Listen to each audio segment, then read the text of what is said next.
Boa noite, Sandra. Boa noite, Valmir. Boa noite a todos aqueles que estão a nos acompanhar. É um prazer muito grande, uma alegria enorme estarmos aqui nessa sala virtual do Grupo de Apoio Holístico Eurípides Barçanufo. Eu agradeço imensamente o convite que nos foi feito.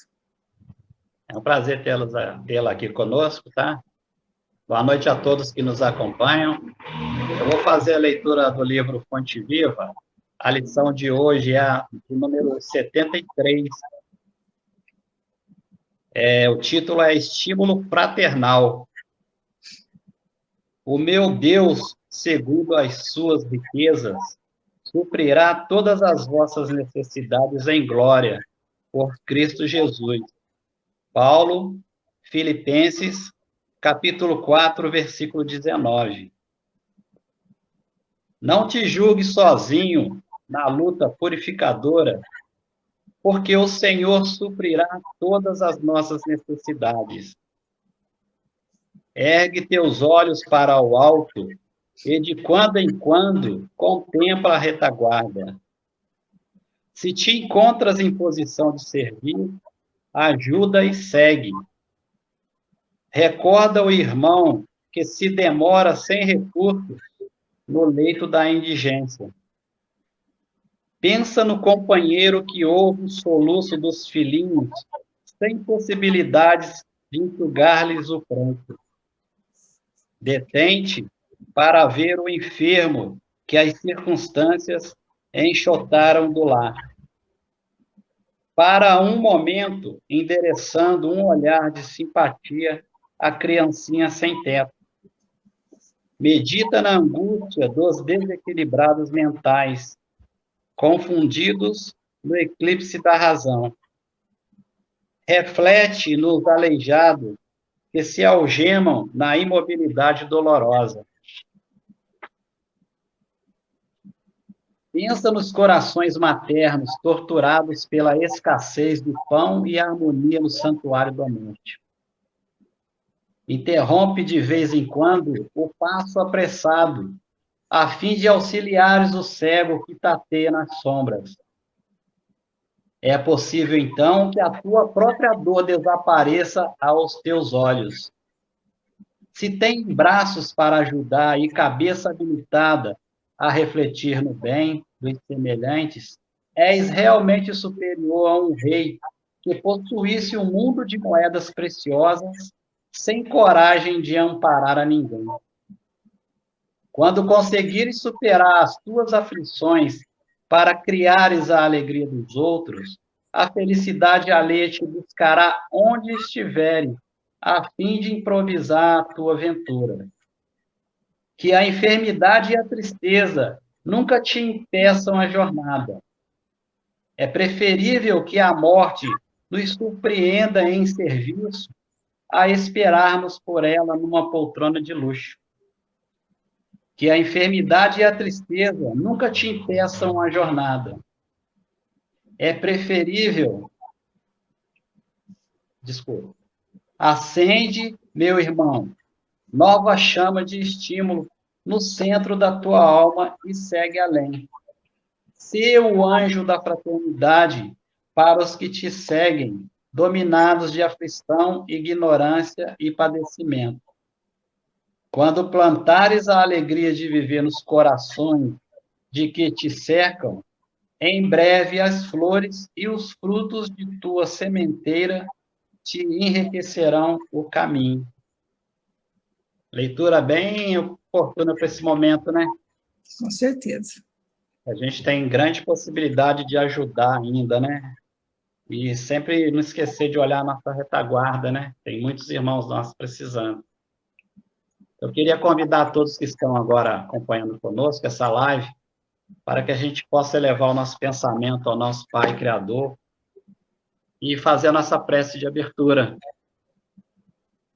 Senhor Deus, Pai Todo-Poderoso, de infinita misericórdia, aproveitamos este momento, Pai, em que todos nós nos reunimos com o sentimento de tudo de bom para o nosso próximo e para todos aqueles que nos cercam, abrir o nosso coração, Pai, a nossa mente, para estarmos receptivos, Pai, ao estudo da noite de hoje.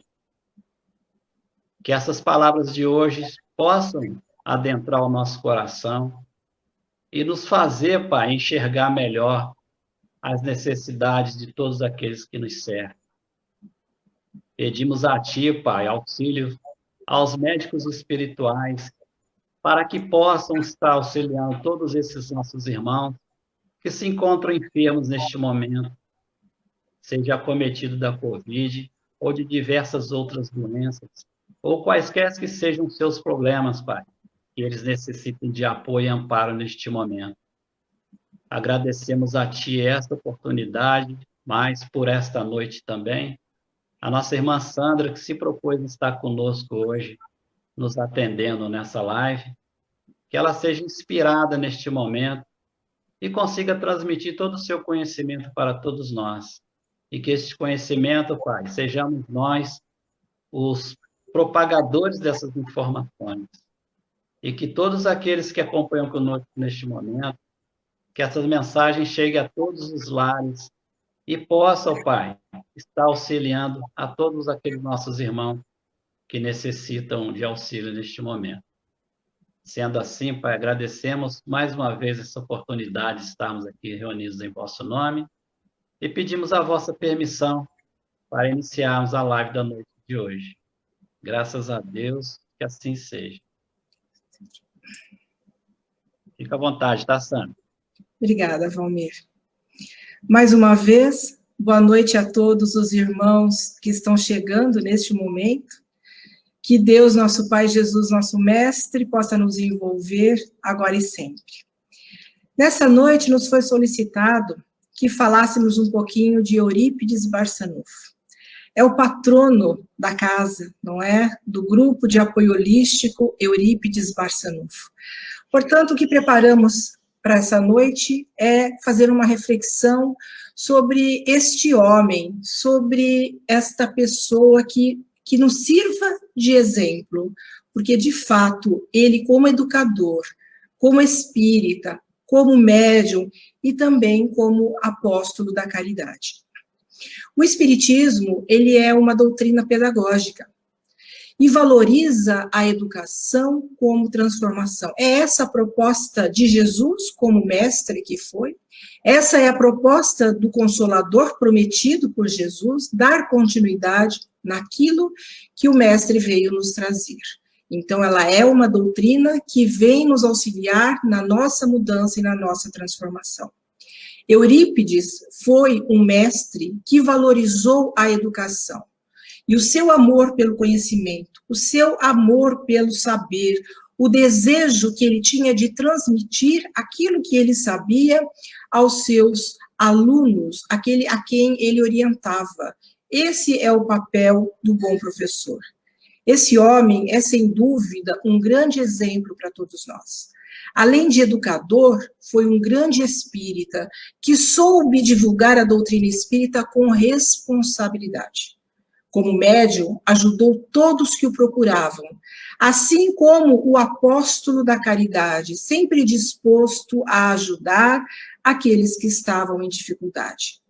Fazendo aqui uma síntese, né, um resumo ali do que vem a ser a vida deste homem.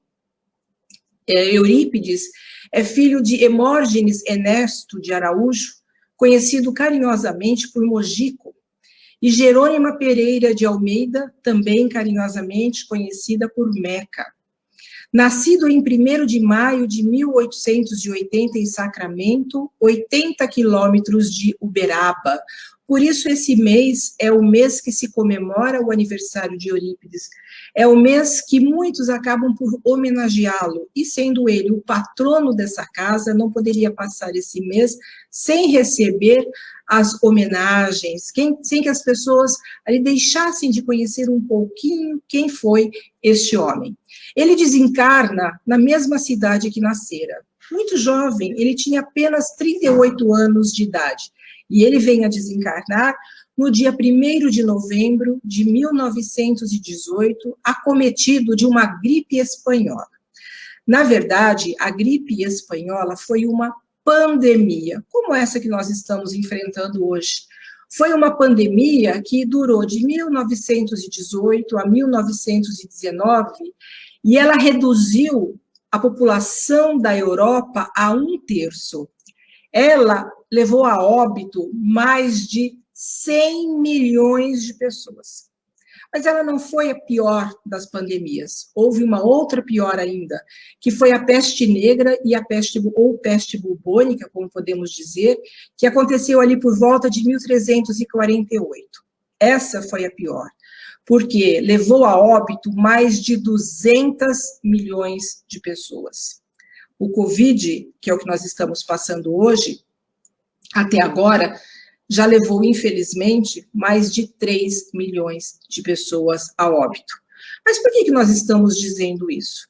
Para mostrar que essa pandemia não foi a primeira. Já passamos por outras pandemias que já passaram e saímos dela. Essa não vai ser diferente. Nós também vamos passar por ela.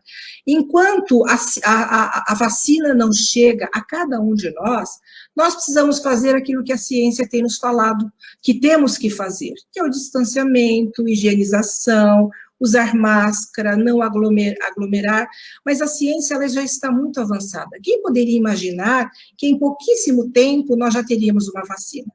Lembrando que a ciência faz parte das leis divinas, porque as leis divinas, ela tem duas classificações, as leis morais, que nos ajudam no nosso processo evolutivo, e as leis naturais, né, que a ciência está ligada às leis naturais, às leis físicas.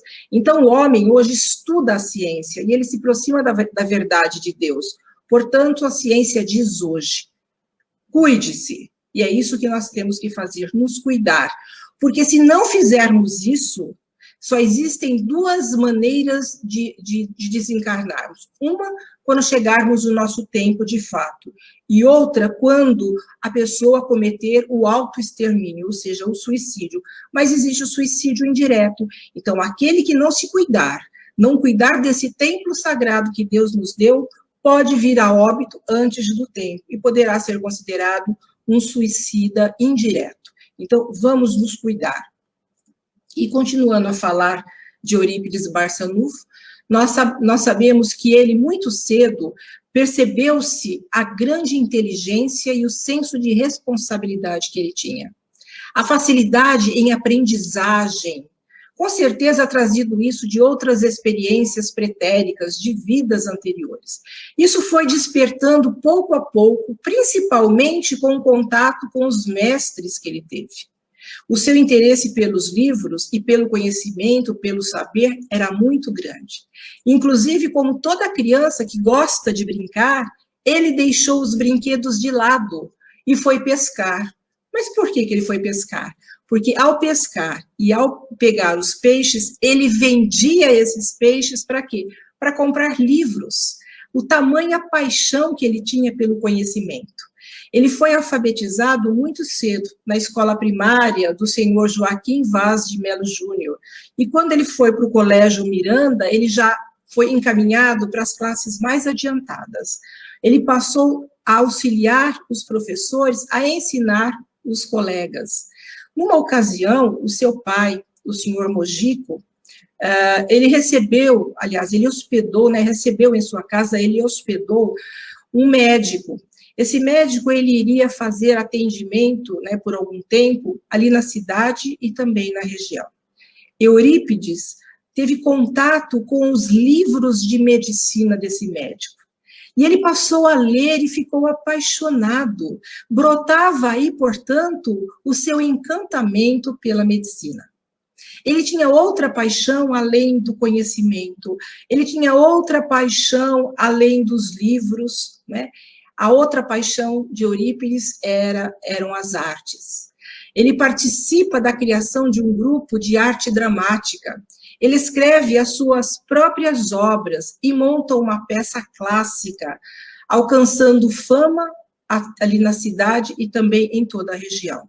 O grupo, além de discutir artes de uma forma geral, eles também faziam ali, discutiam literatura, discutiam filosofia. Inclusive, Eurípides chegou a realizar saraus com a família de nada mais, nada menos que o compositor Carlos Gomes, aonde apresentava peças musicais dos períodos românticos, clássicos e barrocos. Dos fatores ali que talvez mais afligia Eurípides era a doença de sua mãe Meca.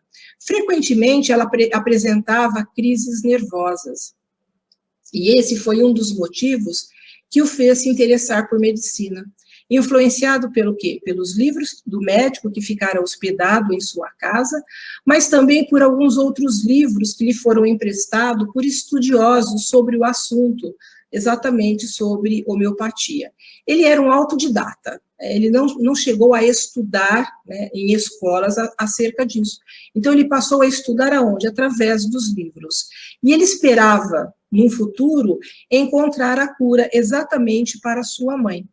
Isso o leva a abrir, em 1897, então com 17 anos, ele era muito jovem ainda, ele abriu uma farmácia de homeopatia, aonde ele atendia aos necessitados da cidade e da região, que buscavam a sua ajuda para o corpo e também para a orientação às dores da alma, que muitos de nós traz. Ele tentou medicina, ele tentou fazer faculdade, mas o seu sonho foi interrompido, quando a sua mãe Meca teve uma crise. Ela ficou, e ele, depois dessa crise que a mãe teve, ele ficou temeroso em deixá-la e que a sua situação pudesse ali se agravar. Mas ele não desistiria jamais de conseguir a cura para a doença de sua mãe. Num determinado momento da sua vida, ele entrou para a política, se destacando ali como um grande vereador, trazendo inúmeros benefícios a Sacramento. Porém, desistiu quando quiseram mudar ali o tempo de mandato, porque na época de Eurípides eram 3 anos, e os outros vereadores queriam mudar para 4 anos, e ele então acabou desistindo porque ele não achava justo isso acontecer.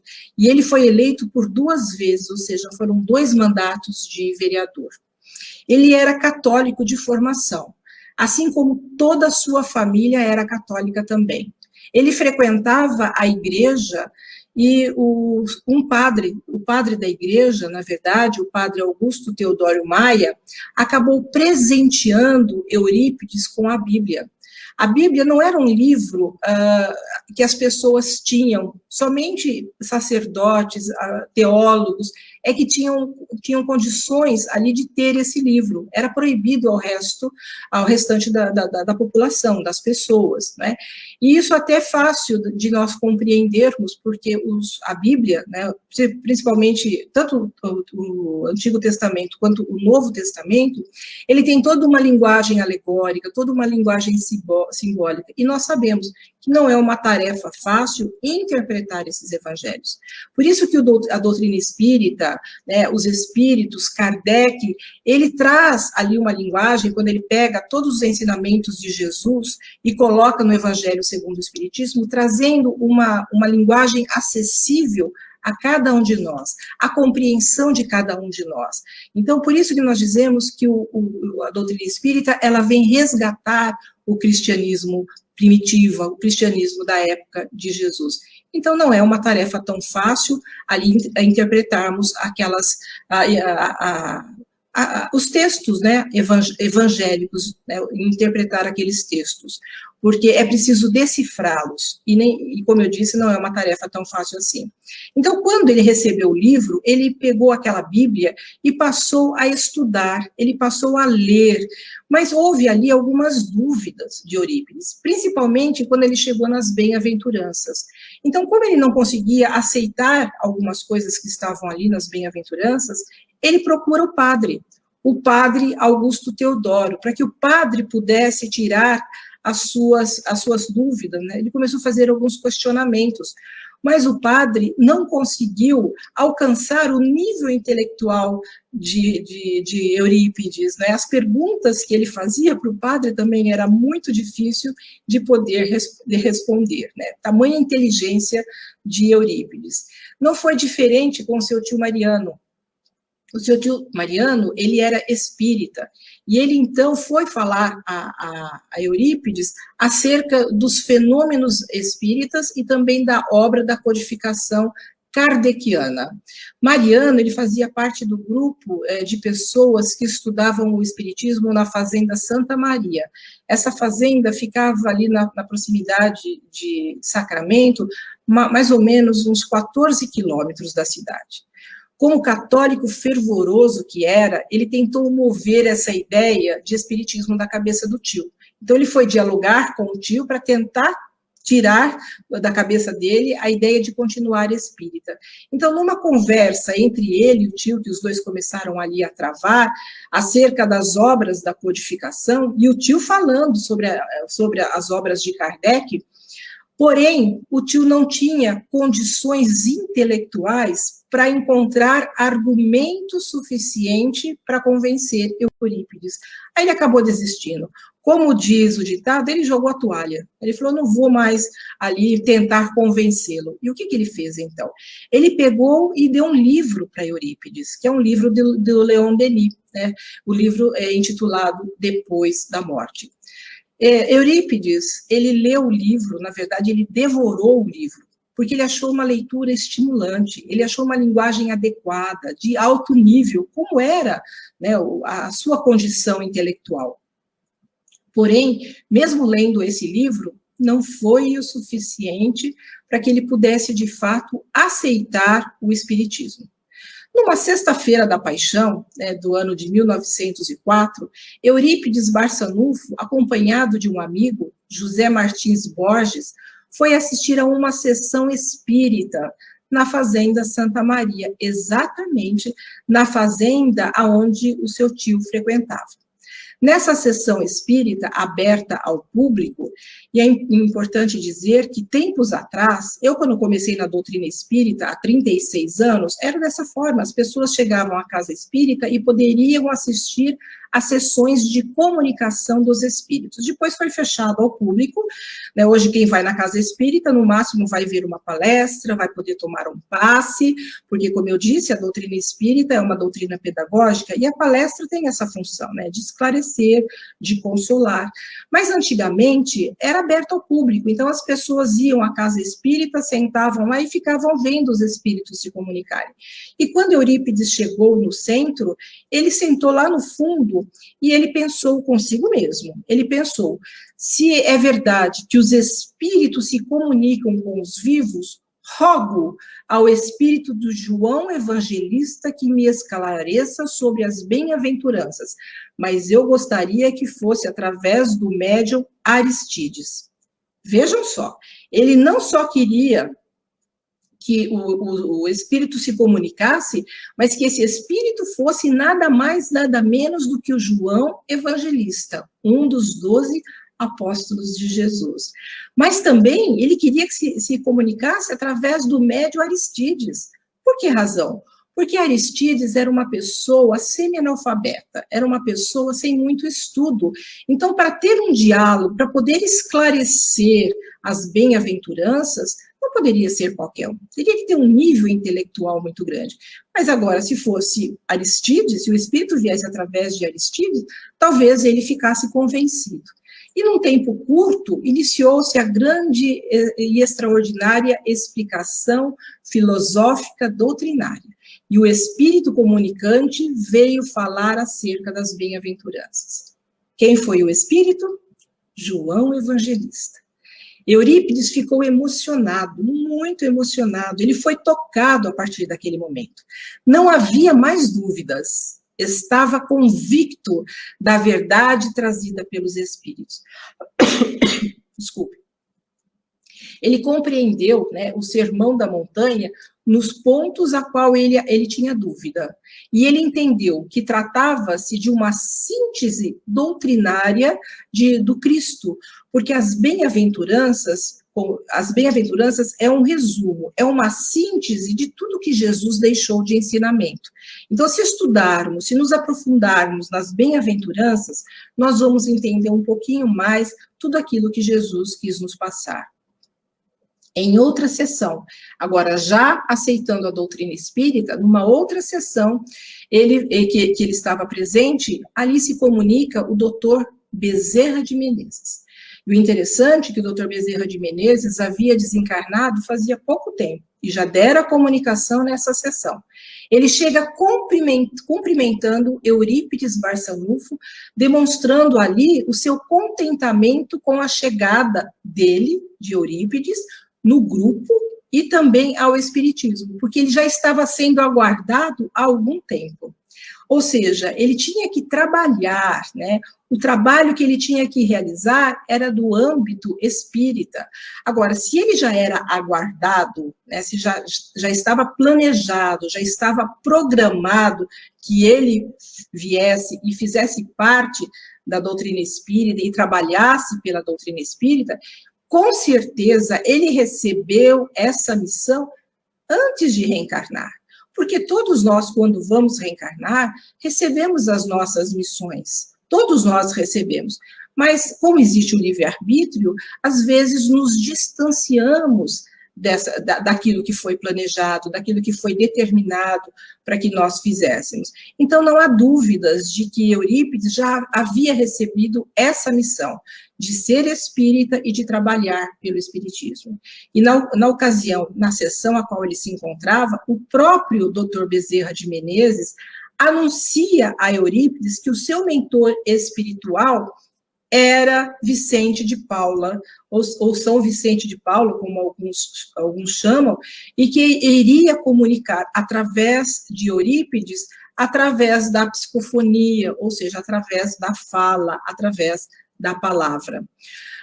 A princípio, Eurípides duvidou, ele não acreditou. Inclusive, ele pergunta, né, se ele, o espírito, seria o autêntico São Vicente de Paula.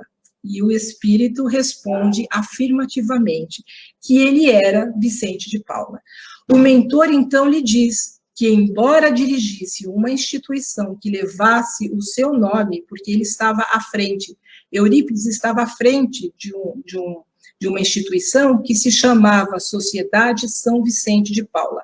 Então, ele pede para que Eurípides deixe a sociedade, deixe à frente da sociedade, passe para outro dirigir, e ele passe agora a trabalhar com os amigos espirituais e trabalhar também no movimento espírita.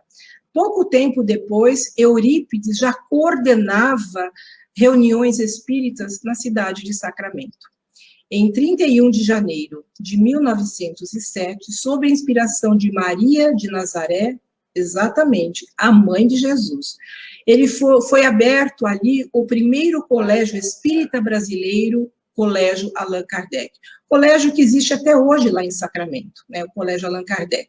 Foi o primeiro, portanto, colégio espírita, porque além de todas as disciplinas que normalmente se ensina num colégio, né, português, matemática, geografia, francês, inglês, né, filosofia, física, tudo isso que ensinava na escola, lá ainda se ensinava astronomia e a orientação evangélica à luz do espiritismo. Por isso que foi o primeiro colégio espírita do Brasil, porque além de todas as disciplinas, como eu disse, eles também ensinavam o evangelho de Jesus à luz da doutrina espírita. Eurípides, como pedagogo, como mestre, ele lecionava com paixão, ele lecionava com alegria, era dessa forma que ele ensinava. Ele vivenciava a fé no Cristo, né, a fé naquilo que Jesus deixou, a fé no Espiritismo, o que o Espiritismo estava trazendo acerca dos ensinamentos de Jesus, dando à vida um sentido digno e aproveitando todas as oportunidades. Então, embora ele tenha vivido pouquíssimo entre nós, 38 anos, foram 38 anos muito intensos, de muito trabalho, de muita dedicação. O grande papel do Eurípides no contexto mediúnico, a princípio, foi a intuição. Então, ele era um médium intuitivo, mesmo quando a sua mediunidade ainda não estava totalmente desenvolvida, porque muitas das atitudes que Eurípides tomou era através de orientação dos espíritos, mas ele nem sabia disso. Ele já estava sendo orientado. Então, porque todos nós somos mais ou menos médiuns, mas todos nós somos médiuns, digamos assim, de intuição, né, ou de inspiração. Nós precisamos dessa sensibilidade para perceber a orientação do nosso mentor espiritual, do nosso anjo da guarda. Então, todos nós somos. Só que depois, Eurípides foi desenvolvendo outra mediunidade. Então, a sua vida, a vida de Eurípides, foi pautada em atitudes de manifestação constante do amor do Pai, o amor a Deus, para com todos que cruzassem o seu caminho. A Corina Novellino, que era uma médium, que ela escreveu um livro que se chama Eurípides, o Espírito e o Compromisso, ela fala, né, nesse livro, esse livro é fantástico, né, tá bem ali explicadinho a vida de Eurípides Barçanufo, e ela fala, as palavras dela são as seguintes: a paciência e a tolerância foram, sem dúvida, as grandes virtudes mais demonstradas pelo extraordinário discípulo da verdade. Quando hoje nós percebemos quanto falta de paciência nas pessoas, quanto falta de tolerância nas pessoas, Eurípides já havia conquistado. São grandes virtudes, são importantes virtudes que nós temos que desenvolver, paciência e tolerância. E ela diz também que a palavra de Eurípides sempre foi carregada da mais profunda vibração e impregnada de uma energia que renova, chegando mesmo a acharmos que sua expansão tinha, sobre tantos, efeitos curadores. Então, ela fala que a palavra de Eurípides, sempre que ele proferia, era impregnada de uma energia renovadora que, às vezes, até curava. E isso é possível nós compreendermos, porque todos nós, indistintamente, incondicionalmente, somos possuidores de magnetismo. O que diferencia o magnetismo é a qualidade do magnetismo, é o nível evolutivo de cada um de nós. Ou seja, pelo pensamento, todos nós podemos ajudar alguém que está precisando, alguém que está doente, porque o nosso pensamento, que não é estático, o nosso pensamento vibra, o nosso pensamento chega até a pessoa a quem nós estamos pensando, levando uma parte do nosso magnetismo até ela. Então, nós podemos dizer que isso seria um passe à distância ou uma irradiação à distância. Então, nós podemos enviar, através do pensamento, o magnetismo que pode ajudar outras pessoas. Na casa espírita, normalmente, nós tomamos passe. Como que se toma passe? Imposição de mãos. A pessoa está sentada lá, o médium, né, ou o passista, vai lá, coloca a mão sobre as cabeças, e o que ele faz? Ele doa uma parte do seu magnetismo à pessoa que está tomando. Na casa espírita, nós dizemos que o passe é misto, porque além do magnetismo da pessoa que está doando, existe a espiritualidade ali que também está auxiliando. Então, recebe-se o magnetismo. Através do olhar, se você olha para uma pessoa com carinho, com afeto, através do olhar, você pode envolver a pessoa com o magnetismo. E através da palavra. Por isso, né, que a Corina diz que ele podia curar até mesmo através da palavra, que a sua palavra era impregnada de energia renovadora. Por quê? Porque o seu nível evolutivo era muito grande. A qualidade magnética dele era muito grande. E ele envolvia as pessoas através da palavra. Paulo de Tarso, na sua primeira carta aos Coríntios, capítulo 13, versículo de 1 a 13. Porém, a primeira estrofe fala da importância da palavra, quando ele diz: e ainda que eu falasse a língua dos homens e dos anjos, e não tivesse caridade, seria como metal que soa ou como um sino que tine. Isso quer dizer que não adianta você falar bonito. Não adianta você ter o dom da oratória e todo o conhecimento do mundo. Mas se você não tiver caridade, se você não praticar o bem, você não vai conseguir tocar o coração das pessoas. Então, todo palestrante, todo orador, todo padre, todo pastor que utiliza-se da palavra, ele precisa melhorar a sua condição interior, ele precisa melhorar a sua qualidade magnética para que ele possa tocar o coração das pessoas, porque senão ele vai falar bonito, vai fazer muito barulho, mas não vai chegar a objetivo nenhum.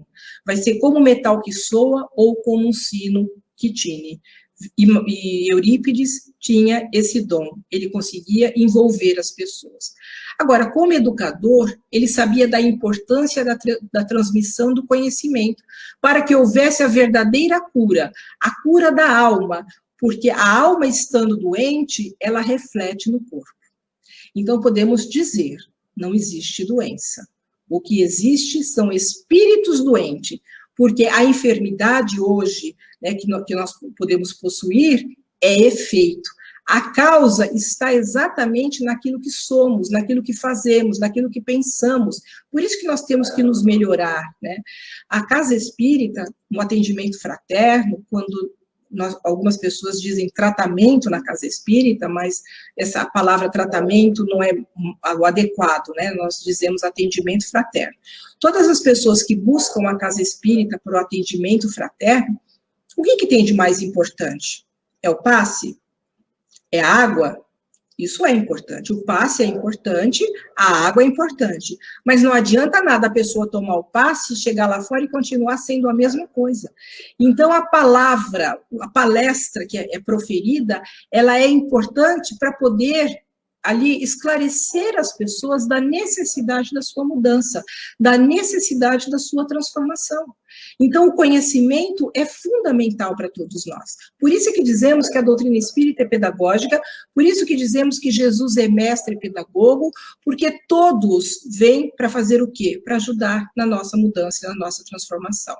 Então, mesmo com a facilidade de entender, ali, de atender os doentes que Eurípides tinha, aplicando aqueles recursos magnéticos para a cura, através da imposição de mãos, nunca feriu a sensibilidade do trabalho científico, com práticas curandeiras, ou com recursos que fossem constranger os princípios básicos da doutrina espírita, que tem como objetivo amparar, esclarecer o espírito e nunca torná-lo preso à matéria enferma, porque o que nós precisamos curar, de fato, é a alma.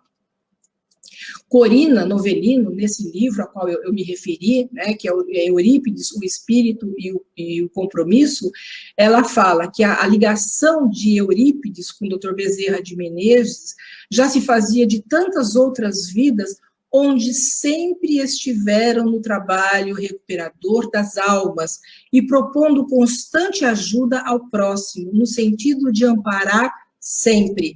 Então, essa ligação de Eurípides com o Dr. Bezerra já era de outras vidas, né, que eles estavam hoje unidos, ele na espiritualidade, Eurípides na matéria, trabalhando juntos para amparar aqueles que buscavam lenitivo para suas dores. E ela diz que não era só o Bezerra de Menezes, né, com seu amor e entendimento a todos, né, mas também Vicente de Paula e Cura d'Ars, ou seja, que esses dois espíritos auxiliavam Eurípides, né, auxiliavam no pensamento de Eurípides, na assertiva do trabalho construtor no templo digno do coração.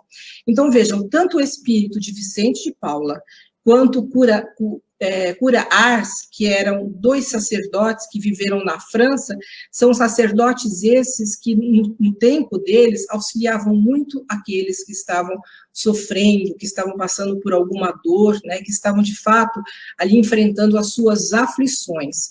E depois, os dois foram ali tornados santos pela Igreja Católica. Então, a Igreja Católica chama Vicente de Paula de São Vicente de Paula. E Cura Arnes também de São Cura Arnes, né, que eram dois santos da Igreja Católica, que trabalhavam diretamente com Eurípides Barçanufo. Então, a mediunidade de Eurípides, ele desenvolveu de uma forma notável, de uma forma espontânea, como só acontece com espíritos especialmente preparados para isso e que tenham uma missão especial. E Eurípides tinha essa missão especial. a produção de vários fenômenos através da sua mediunidade atraía para Sacramento, para a cidade de Sacramento, centenas de pessoas vindas de várias partes ali da região.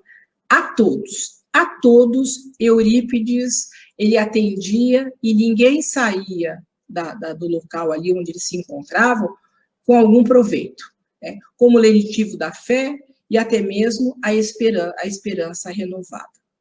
Ele desenvolveu mediunidades como mediunidade de cura, audição, ele conseguia ouvir os espíritos, ele via, né, a vidência, ele via os espíritos, a psicografia, a intuição, mas também ele tinha com muita facilidade a bicorporiedade, ou seja, a faculdade de desdobramento quando uma pessoa surge em outro local.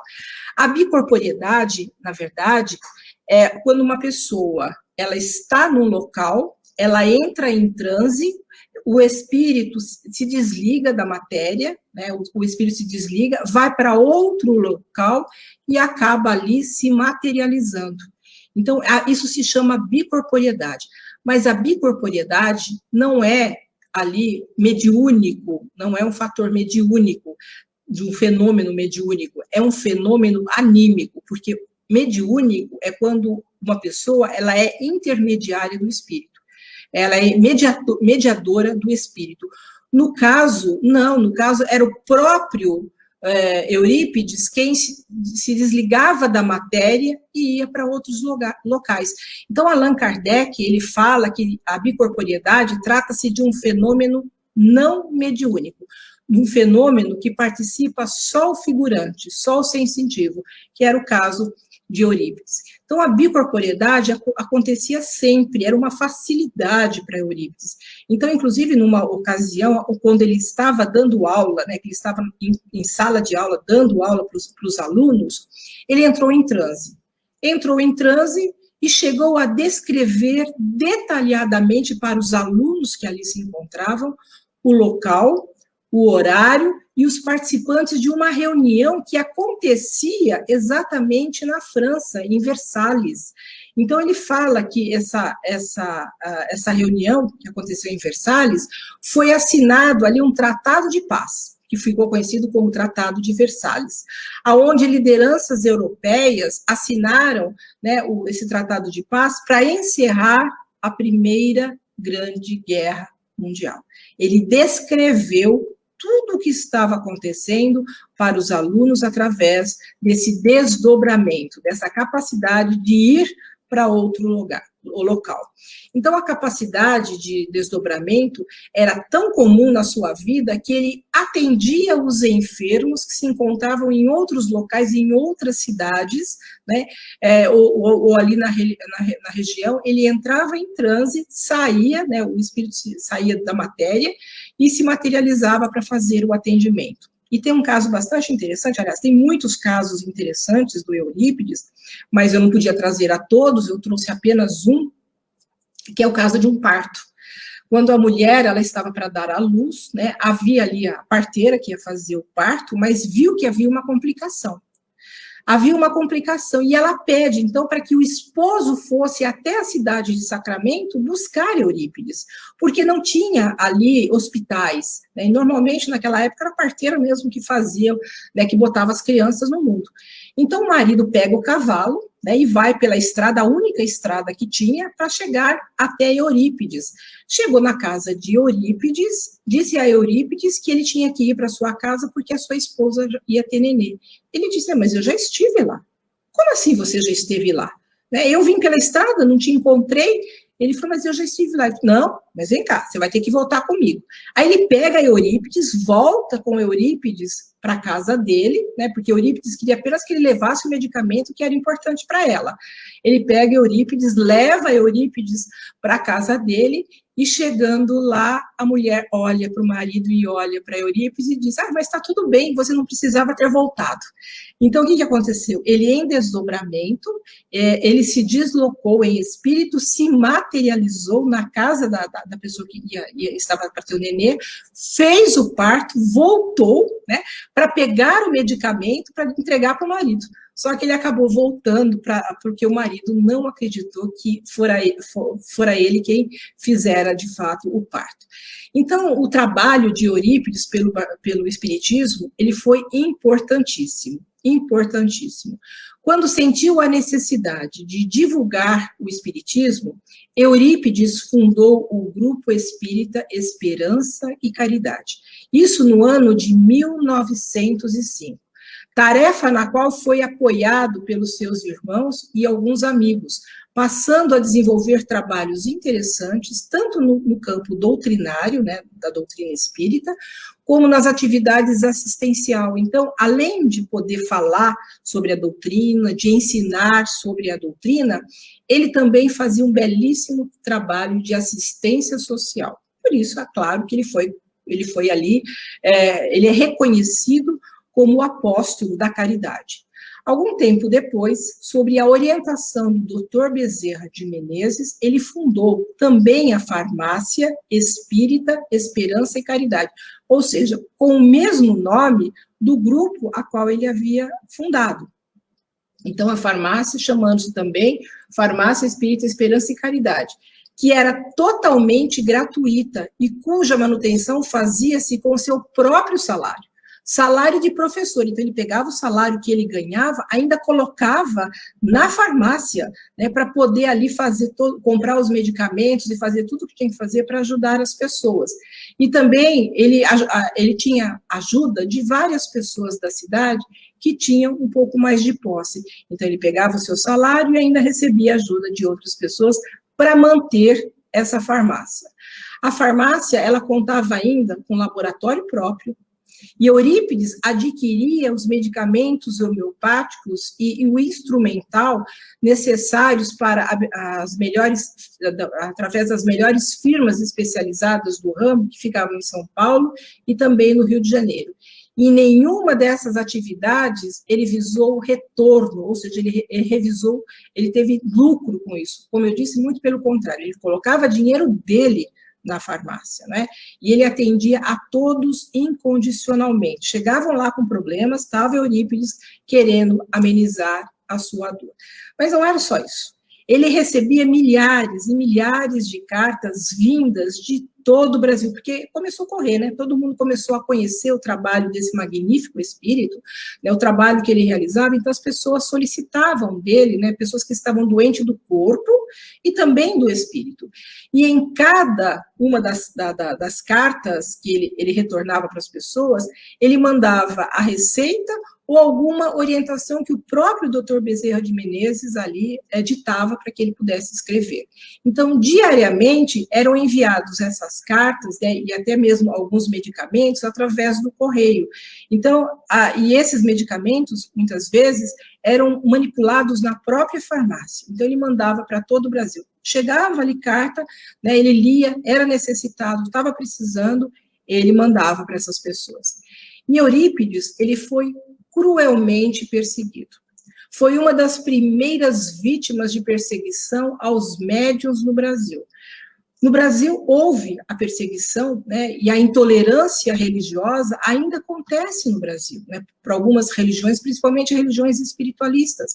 Então, a primeira religião considerada oficial foi a religião católica, que era considerada única e verdadeira. Então, quando não se era católico, se era de uma outra religião, havia, às vezes, perseguição. E nós vamos ver na história.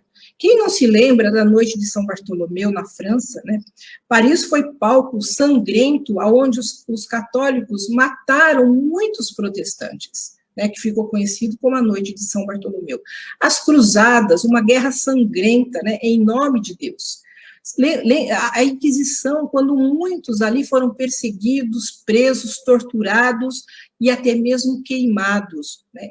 Imagina Joana d'Arc, né, que foi uma médium que, por conta da sua mediunidade, foi queimada na fogueira. Então, essa intolerância religiosa sempre aconteceu.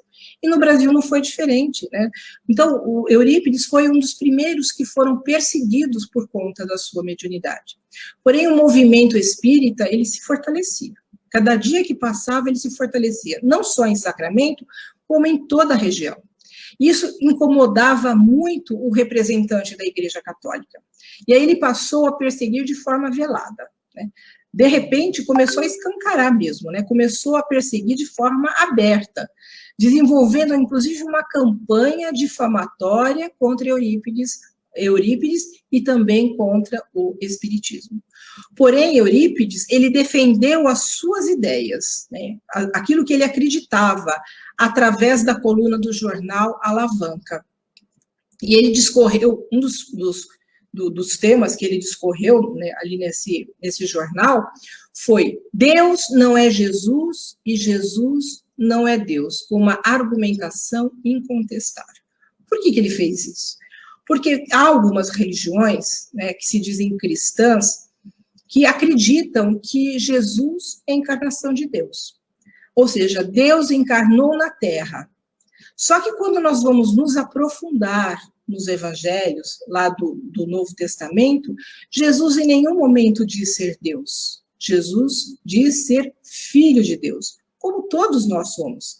E existem outras passagens em que Jesus deixa claro, né, que ele veio em nome de Deus, que ele foi enviado por Deus. Então, Jesus não pode ser Deus. Então, ele faz, né, ali uma dissertação, ele escreve para o jornal, exatamente com argumentos sólidos acerca, né, de Deus não ser Jesus e Jesus não ser Deus. E Eurípides não era um simples médium, né, que receitava, que manipulava medicamentos na farmácia, mas Eurípides era um cidadão prestativo, desinteressado, que cuidava da saúde da sua população desassistida de qualquer serviço médico e farmacêutico. Então, era essa a proposta de Eurípides: ajudar a todos aqueles que eram carentes e que não tinham condições. Numa cidade pequena na época, não é? Eram pouquíssimas pessoas que viviam em Sacramento, mas também tinha outras pessoas que viviam na região. Um local que não tinha ali hospital, havia ali farmácia, né? Mas obviamente cobrava, e Eurípides já não queria cobrar, ele queria, de fato, atender as pessoas mais carentes. E diante de tudo isso, diante da sua mediunidade, diante dele ser espírita, dele pregar o espiritismo, a igreja acabou enviando o reverendo Feliciano Yankee a Sacramento. Esse reverendo Feliciano, ele era da cidade de Campinas, aqui pertinho, né, estou em Araraquara, alguns quilômetros aqui da minha cidade, Campinas. E esse Feliciano, esse reverendo, ele era muito famoso na época pelas suas perseguições, pelo conhecimento que ele tinha e também as argumentações que muitas vezes ele tinha. Seria um golpe certeiro no espiritismo e também em Eurípides Barçanufo. E Eurípides, então, quando ele foi convidado ali a participar, né, deste embate entre o reverendo e ele aceitou logo de cara. Ele não fugiu da raia. Ele foi, né, e no dia que foi marcado, começa ali o padre, né, insultando o espiritismo e os espíritas como sendo ali adeptos do diabo. Era um testemunho público de ódio e demonstração de intolerância. Mas não é diferente hoje. Muitos acreditam que o espiritismo é obra do diabo, né? Pessoas de outras religiões denominadas cristãs, porque a doutrina espírita é uma doutrina cristã, né? E as pessoas não entendem que nós seguimos a Jesus, né? Nós seguimos o Cristo, mas porque existe a comunicabilidade dos espíritos, porque a doutrina espírita tem um evangelho segundo o espiritismo que nada mais é que os ensinamentos de Jesus à luz da doutrina espírita, porque eu disse que os evangelhos têm uma linguagem figurada, alegórica, e não é tão fácil assim de nós compreendermos. E Kardec, ele veio ali colocar uma luz em cima daquilo que Jesus nos deixou, por isso que nós temos ali o evangelho segundo o espiritismo. Então, nesse embate entre padre e Eurípides, ele foi com toda tranquilidade, toda tranquilidade. Nós vimos que a Corina Novellino disse que uma das suas características marcantes foi a paciência e a tolerância, né? Ele já havia conquistado isso, e nós ainda temos muito para conquistar, porque a paciência nós perdemos sempre, né? Aliás, não perdemos, não, né? Porque a gente só perde aquilo que a gente tem. Então, a paciência é algo que nós temos que conquistar. E a tolerância também, hoje, nós precisamos conquistar. Nós estamos muito intolerantes uns com os outros. E isso eram características já conquistadas por Eurípides. E quando ele chega naquele embate, né, ali na praça, onde todos estavam presentes, ele cumprimentou a todos, inclusive aquele seu opositor. Pediu que todos elevassem o pensamento a Deus. Fez ali uma prece de improviso, sem esquecer de implorar a proteção de Deus ao padre e a todos que ainda não compreendiam as verdades divinas, e deu início ao seu discurso sobre a inspiração de Santo Agostinho. Com aquela delicadeza, né? Com a sua lógica, com a sua racionalidade, né? E dando razão ali à sua inteligência, ele descortinou os desvirtuamentos doutrinários apregoados pelo reverendo, e foi corroborado pela manifestação alegre e ruidosa de toda a população. Então, toda a população ficou, assim, encantada de ver Eurípides falando, né, os argumentos que ele utilizava. Então, a população ficou quieta, né, mas ficou ali atento a tudo aquilo que Eurípides estava dizendo. Ao terminar a famosa polêmica e reconhecendo o estado da alma do reverendo, Eurípides aproximou-se dele, abraçou fraternalmente. Olha que coisa linda, né? Quando às vezes as pessoas brigam pelas suas ideias e ficam com raiva do outro. É a intolerância que nós vemos hoje, né, nas redes sociais, todo mundo querendo ser dono da verdade, não é? Mas não respeita o outro. Nós precisamos ter empatia. Nós precisamos fazer aquilo que Jesus nos disse para fazermos. Fazer aos outros aquilo que gostaríamos que nos fosse feito. Portanto, Eurípides só aceitou esse embate porque ele foi convidado a fazê-lo. Mas ele fez de forma respeitosa. Ele respeitou, ele não agrediu ninguém. Ele só argumentou, né? E depois de tudo aquilo, ele ainda foi lá e abraçou o reverendo, né, de forma delicada e fraternal. E aí chega o momento final deste grande homem, o final de Eurípides Barçanufo na matéria. Ele seguiu Jesus até o último instante de sua vida terrena, através do bem que realizava ao próximo e a sua fé inabalável. Eurípides construiu a sua fé sobre uma rocha, porque a fé inabalável é aquela que, de fato, não esmorece, porque existe aquela fé que é construída sobre areia, que qualquer coisinha abala. Porém, ele construiu essa fé, que nós chamamos de fé inabalável, que é uma fé como uma rocha, que não tinha como, de fato, desmoronar. Por ocasião da pandemia, da gripe espanhola, que assolou o mundo, ceifando milhares de vidas e trazendo muita dor, ele também foi vitimizado por essa doença. Barçanufo desencarnou às 18 horas do dia 1º de novembro de 1918. Como eu disse, muito jovem ainda, aos 38 anos de idade.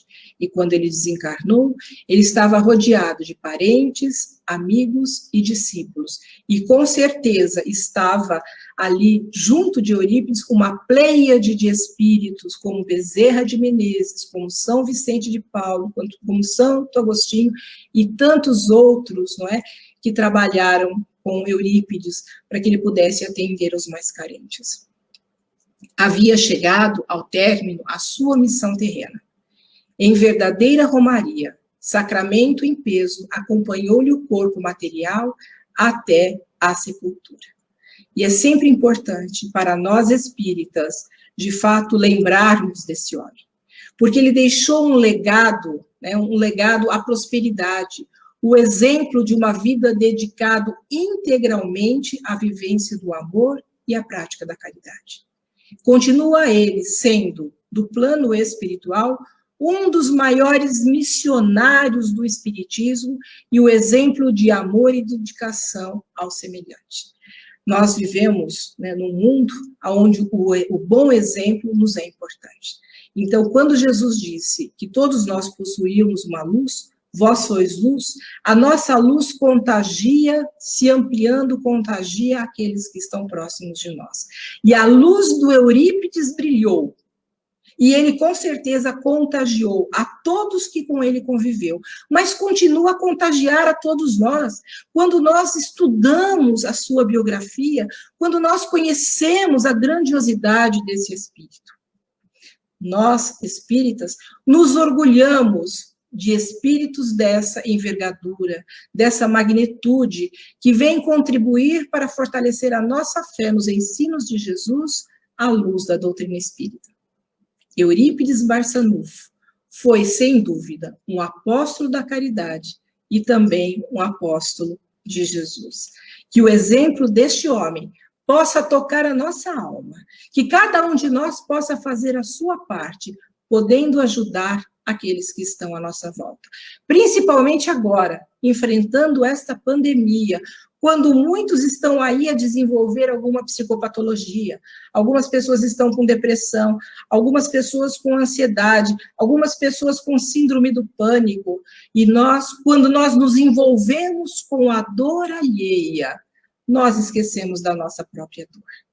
Então, vamos ajudar, vamos arregaçar as mangas e vamos fazer o bem, porque quando nós fazemos o bem, a espiritualidade responde, e nós também seremos amparados. Que a paz do Mestre nos envolva hoje e sempre. Agradeço a todos aqueles que estiveram conosco nessa noite. E eu aproveito nesse momento para que possamos nos unir em pensamento, com um pensamento elevado ao Pai, ao Mestre, pedindo amparo a todos nós.